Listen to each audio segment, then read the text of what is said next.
नमस्कार, एवन राजस्थान में आपका स्वागत है। मैं हूं आपके साथ वैभव। रुक करेंगे इस वक्त की हेडलाइंस पर। सियासत का केंद्र बने किसान, कर्ज माफी को लेकर कांग्रेस ने किया कलेक्ट्रेट पर प्रदर्शन। केंद्र और राज्य सरकार पर लगाया किसानों के साथ दोहरे मापदंड अपनाने का आरोप।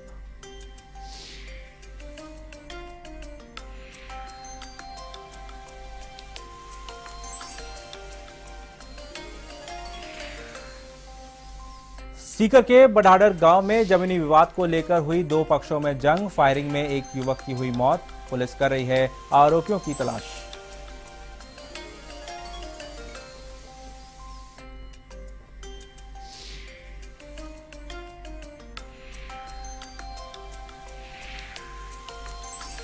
रायसिंह नगर में विद्युत लाइन सही करते समय लाइनमैन के आया करंट लगने से हुई लाइनमैन की मौत। लापरवाही को लेकर कर्मचारियों ने जताया रोष।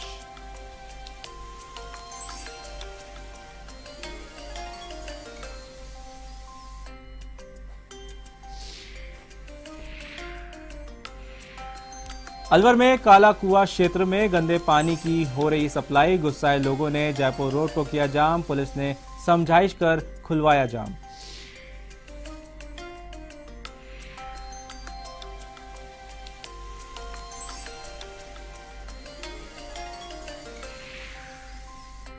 बारा के शाहबाद केलवाड़ा जंगलों में सैकड़ों हरे पेड़ों पर चली कुल्हाड़ियां। पेड़ों को काटकर भूमि को किया जा रहा है खेती योग्य। वन विभाग जानकर भी बन रहा है अनजान।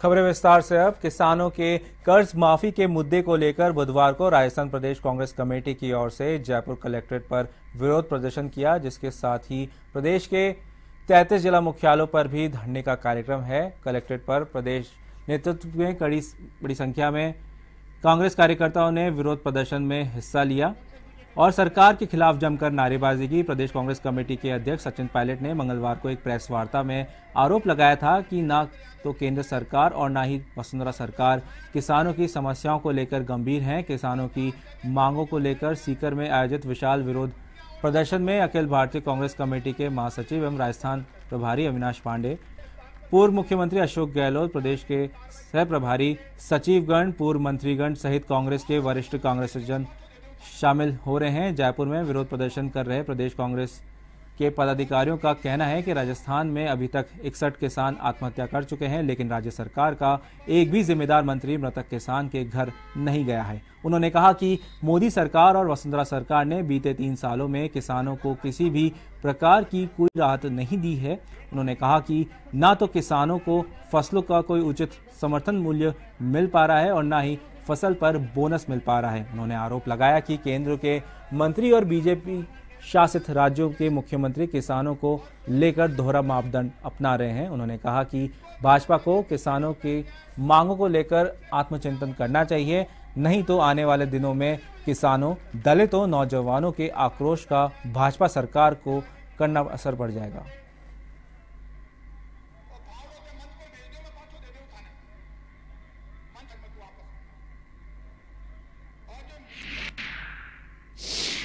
सबसे बड़ी डिमांड है कि राजस्थान में 61 किसानों ने फसल खराबे के कारण और मुआवजे की मांग को लेकर 61 किसानों ने आत्महत्या कर ली। हालात बहुत खराब है। राजस्थान के किसान के कर्जे माफ होने चाहिए। राजस्थान के किसान को उचित मुआवजा मिलना चाहिए। जब फसलें खराब हुई और किसानों ने राजस्थान में आत्महत्या की तो विधानसभा में मुख्यमंत्री ने कहा कि हम किसानों को उचित मुआवजा देंगे और किसानों के कर्जे माफ करेंगे। चुनाव से पहले आप कहते हैं किसानों के कर्जे माफ करेंगे, जब आपकी सरकार आ जाती है तो आप कर्जे माफ करने की बात को भूल जाते हैं। आप हिंदुस्तान के उद्योगपतियों के 1.5 लाख करोड़ रुपए के कर्जे माफ कर चुके हैं। राजस्थान का किसान परेशान है, पूरे देश का किसान परेशान है। आज अखबारों में छपा है एमपी में 6 किसानों ने आत्महत्या कर ली। आत्महत्या का दौर आगे बढ़े उससे पहले जरूरत है केंद्र सरकार आगे बढ़े। पूरे देश में पूरे बहुमत की सरकार बीजेपी की है।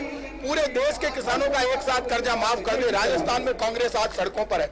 अब ये आंदोलन रुकने वाला नहीं है, ऐसे ही चलेगा। यदि कहीं टकराव होगा तो उसके लिए राजस्थान की बीजेपी की सरकार जिम्मेदार होगी। राजस्थान में जिन मुद्दों और वादों पर ये चुनाव जीते, आज उनमें से एक भी वादा पूरा नहीं किया। कर्मचारी, व्यापारी, मजदूर, किसान सब परेशान है। किसान के बच्चे को रोजगार नहीं मिलता, फसल का सही मुआवजा नहीं मिलता। इन सब का कारण नोटबंदी है। नोटबंदी के बाद किसान की भी कमर टूट गई, आम आदमी की भी कमर टूट गई। नोटबंदी को लेकर जितना बड़ा प्रचार किया गया वो प्रचार उल्टा पड़ गया। मैं आज इतना कह सकता हूँ। जोधपुर में एसीबी ने कार्रवाई करते हुए राजीव गांधी थाना एसएचओ कमलदान चारण को गिरफ्तार किया है। आरोपी एसएचओ ने एनडीपीसी के मामले में एक महिला के पति को फंसाकर मामले को रफा दफा करने की एवज में महिला से 2 लाख रुपए और असमत मांगी, जिसकी महिला ने एसीबी को शिकायत दी, जिसके बाद एसीबी ने सत्यापन करवाकर कार्रवाई को अंजाम दिया। आरोपी एसएचओ चौपासी हाउसिंग बोर्ड थाने के ठीक पीछे महिला के घर पर उसकी असमत से खिलवाड़ करने पहुंचा था, लेकिन इसी दौरान एसीबी ने कार्रवाई करते हुए एसएचओ को गिरफ्तार किया।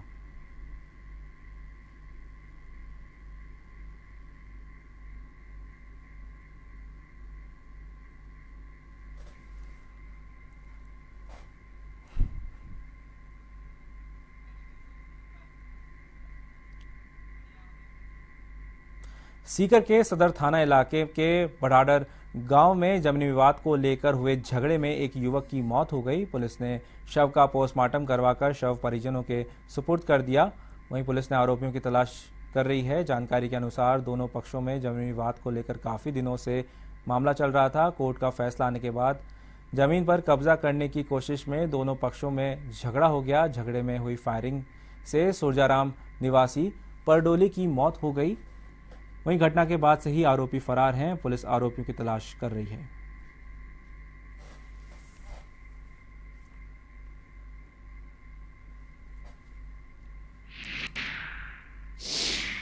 छोटराम के परिजनों के पक्ष में फैसला हो चुका है। इसी बात को लेकर के जमीन को कब्जाने के लिए दोनों पक्षों ने अपने अपने बदमाशों की सहायता से जो है उसको कब्जाने का प्रयास कर रहे थे। इस बीच जो है नवंबर माह में भी जो है इनके बीच में जो विवाद हुआ था, उस वक्त इनके खिलाफ कार्रवाई भी की गई थी।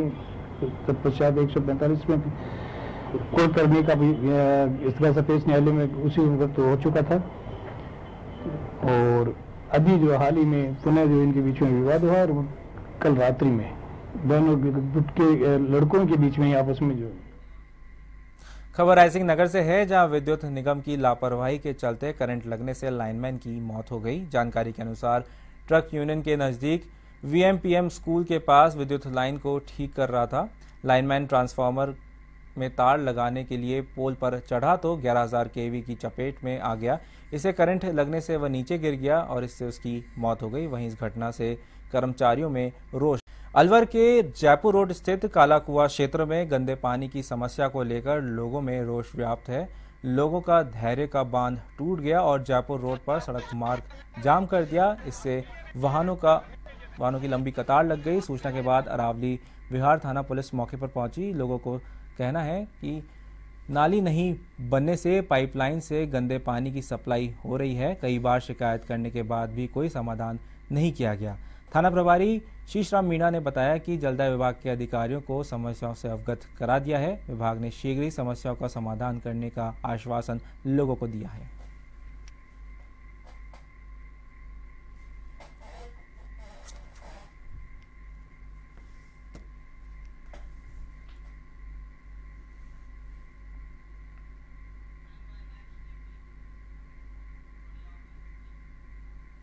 स्वच्छ भारत अभियान मिशन के तहत चोमू नगर पालिका ने सफाई व्यवस्था को हाईटेक बनाया है। इसी के तहत चोमू नगर पालिका ने एक रोड स्वीपर मशीन खरीदी है, जिसका नगर पालिका परिसर में लोकार्पण किया गया। इस मौके पर विधायक रामलाल शर्मा ने हरी झंडी दिखाकर मशीन को रवाना किया। लोकार्पण के मौके पर विधायक रामलाल शर्मा ने कहा कि मशीन आने से अब कम समय में चोमू शहर की सड़कों की अच्छी सफाई हो पाएगी। इस मौके पर चोमू नगर पालिका चेयरमैन अर्चना कुमावत, भाजपा नगर मंडल अध्यक्ष बजरंगलाल सोनी, पूर्व चेयरमैन आशीष दुसाद समेत कई गणमान्य लोग मौजूद थे।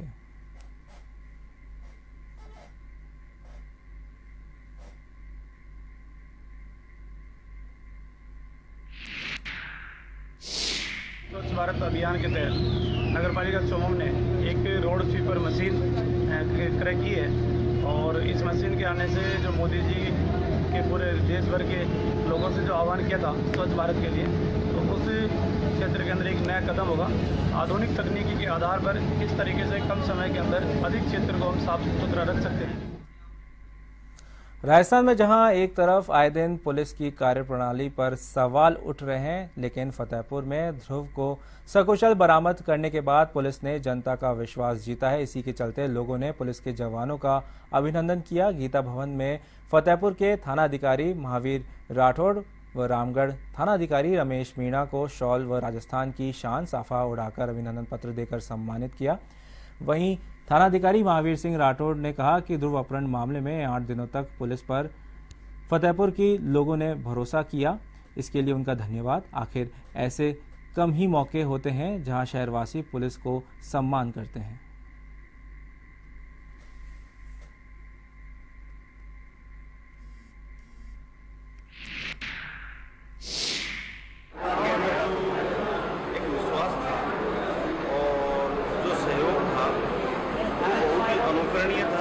जनता के सहयोग से ही हम ध्रुव को बरामद करने में सफल हुए और जनता की अपेक्षाओं पर खरे उतरे, तो जो उनका स्नेह है वो हमें और प्रेरणा देगा, आगे बढ़ाएगा। और राजस्थान पुलिस का इससे नाम हुआ है और राजस्थान पुलिस के लोगों का विश्वास बढ़ा है। राजस्थान सरकार में संसदीय सचिव कैलाश वर्मा झुंझुनू के दौरे पर रहे। झुंझुनू पहुंचने पर सर्किट हाउस में मंडावा विधायक नरेंद्र कुमार तथा सभापति सुदेश अहलावत के नेतृत्व में संसदीय सचिव वर्मा का स्वागत किया गया। इसके बाद उन्होंने सर्किट हाउस में ही भाजपा कार्यकर्ताओं की समस्या को सुनकर अधिकारियों को समाधान के निर्देश दिए। इस मौके पर उन्होंने प्रदेश में चल रहे किसान आंदोलन पर चर्चा करते हुए कहा कि विडंबना है कि जिनके हाथ में 60 सालों तक सत्ता रही, वे ही अब किसानों के हित की बातें कहते हुए हैं आंदोलन कर रहे हैं। उन्होंने कहा कि प्रदेश में किसानों की दशा और दिशा बदलने के लिए सीएम राजे द्वारा जो काम हुए हैं उससे प्रदेश का किसान खुशहाल है। साथ ही उन्होंने कहा कि राजस्थान संपर्क पोर्टल पर झूठी जानकारी देकर समस्याओं का निस्तारण करने वाले अधिकारियों की अब खैर नहीं, ऐसे अधिकारियों पर सरकार कार्रवाई करेगी। इसके बाद वर्मा मंडावा के लिए रवाना हुए। वर्मा मंडावा में जनसुनवाई करने के बाद दोपहर तक कलेक्ट्रेट में अधिकारियों की बैठक लेंगे।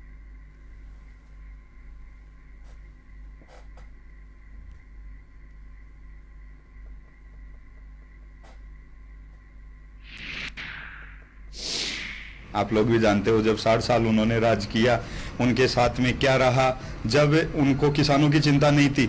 आज किसानों की कोई थोड़ी बहुत सुबगाहट हुई है तो उसके पीछे लग गए। इसके पीछे कौन लोग हैं आप समझ सकते हो।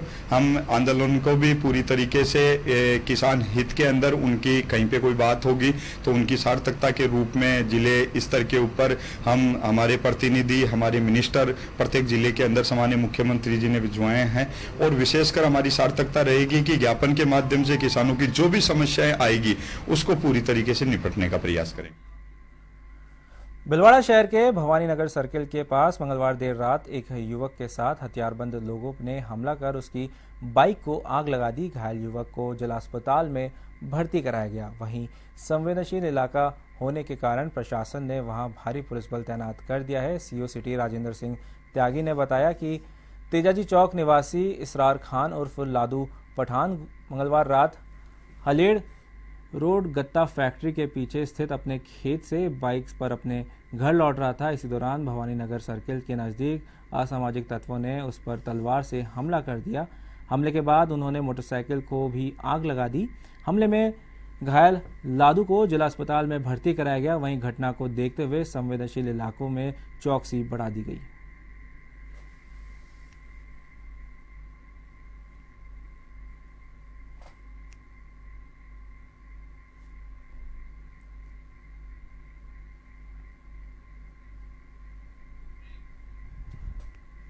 बारां के शाहबाद केलवाड़ा वन रेंज के जंगलों में हरे पेड़ों पर धड़ल्ले से कुल्हाड़ियां चल रही है और पेड़ों को काटकर उक्त भूमि को खेती योग्य तैयार किया जा रहा है। सैकड़ों की तादाद में हरे पेड़ों को काटा जा रहा है। जंगली क्षेत्र को मैदानी क्षेत्र में तब्दील किया जा रहा है। वहीं वन विभाग के आला अधिकारियों को भी इसकी जानकारी होने के बावजूद भी वन तस्करों के खिलाफ कोई कार्रवाई नहीं की जा रही है। इसके चलते इनके हौसले बुलंद हो रहे हैं तथा जंगली क्षेत्र मैदानी क्षेत्र में तब्दील होता जा रहा है। इसके चलते जंगली जानवर भी चारे पानी की तलाश में इधर-उधर भाग रहे हैं एवं गांवों का रुख कर रहे हैं। लोगों का कहना है कि वन कर्मचारियों की मिलीभगत के चलते जंगलों में हरे पेड़ों पर कुल्हाड़ियां चल रही है। वन विभाग द्वारा वन तस्करों के खिलाफ कोई कार्रवाई नहीं की जा रही है। इसके चलते उनके हौसले बुलंद हो रहे हैं। अगर वन विभाग के कर्मचारी अधिकारियों द्वारा शीघ्र कोई कार्रवाई नहीं की गई तो जल्द ही यह क्षेत्र मैदानी क्षेत्र बन जाएगा। लोगों ने वन अधिकारियों से उक्त पेड़ काटने वाले लोगों के खिलाफ कार्रवाई करने की मांग की है।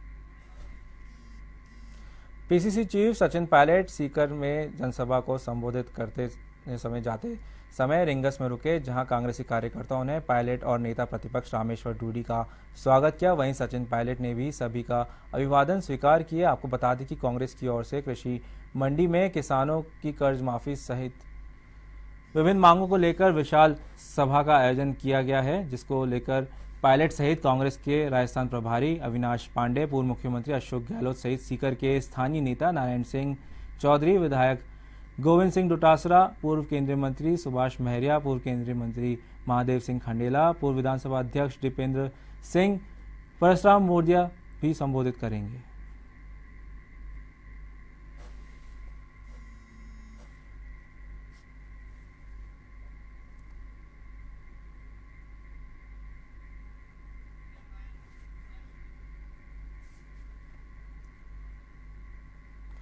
पोखरण शहर में परमाणु the story of Pokhran film के पहले दिन आरटीडीसी मिडवे से शूटिंग शुरू हुई।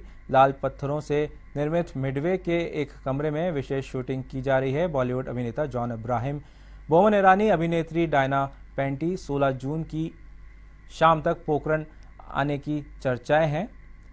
वहीं शूटिंग के लिए पहला शो पोखरण के Jaisalmer road RTDC Midway, Pokhran किले के साथ साथ मुख्य बाजार, खादी भंडार, गुनगुन टेलर, मेन पोलो से चौराहा, गांधी चौक, आड़ा बाजार व गोमट रेलवे स्टेशन को चयनित किए जाने की चर्चाएं हैं, जहां फिल्म की शूटिंग की जाएगी। फिल्म निर्माता निर्देशक अभिषेक शर्मा द्वारा बनाई जाने वाली फिल्म परमाणु द स्टोरी ऑफ पोखरण की शूटिंग शुरू हुई, जो कि 23 जून तक चलेगी। फोर्ट प्रशासन व आरटीडीसी मिडवे में भी सुरक्षा को लेकर पुख्ता इंतजाम किए गए हैं। गौरतलब है कि पोखरण के मुख्य स्थानों पर पूर्व में फिल्म डोर सहित कई फिल्म की शूटिंग हो चुकी है। फिल्म शूटिंग को लेकर दर्शकों में खासा उत्साह देखा जा रहा है। परमाणु के प्रथम परीक्षण 18 मई 1974, द्वितीय परमाणु प्रशिक्षण 11 व तृतीय परमाणु प्रशिक्षण 13 मई 1998 को हुआ। परमाणु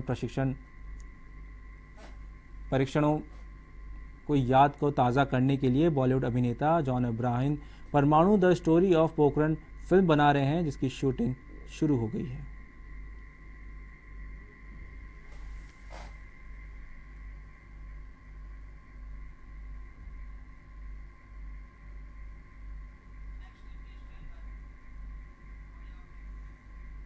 बारा के कस्बा थान के आगरा रोड स्थित एक मकान में सैंडिंग का काम कर रहे युवक को 33 केवी की हाई टेंशन लाइन ने चपेट में आने से गंभीर हालत में झुलस गया। करंट से नीचे गिरने आ गया और उसे गंभीर घायल हो गया।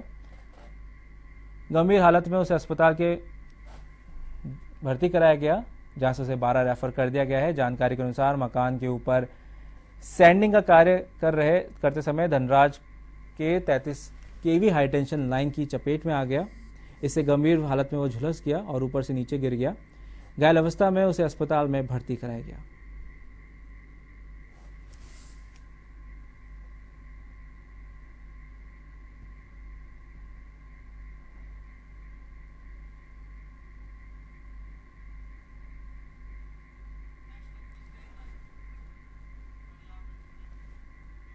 भरतपुर जिले के नदबई की पंचायत नयोठा में जिला कलेक्टर एन.के. गुप्ता ने रात्रि चौपाल कर ग्रामीणों की समस्या सुनी। ग्रामीणों ने कलेक्टर से अतिक्रमण, पानी, विद्युत जैसी समस्याओं की शिकायत की। कई क्षेत्रों में आम रास्ते में अतिक्रमण से आम रास्ते में पानी भरा रहता है, जिससे लोगों को निकलने में काफ़ी परेशानियों का सामना करना पड़ता है। चौपाल में वृद्ध पेंशन, भामाशाह, भूमि रूपांतरण और नामांतरण के कार्यों का निस्तारण मौके पर ही किया गया।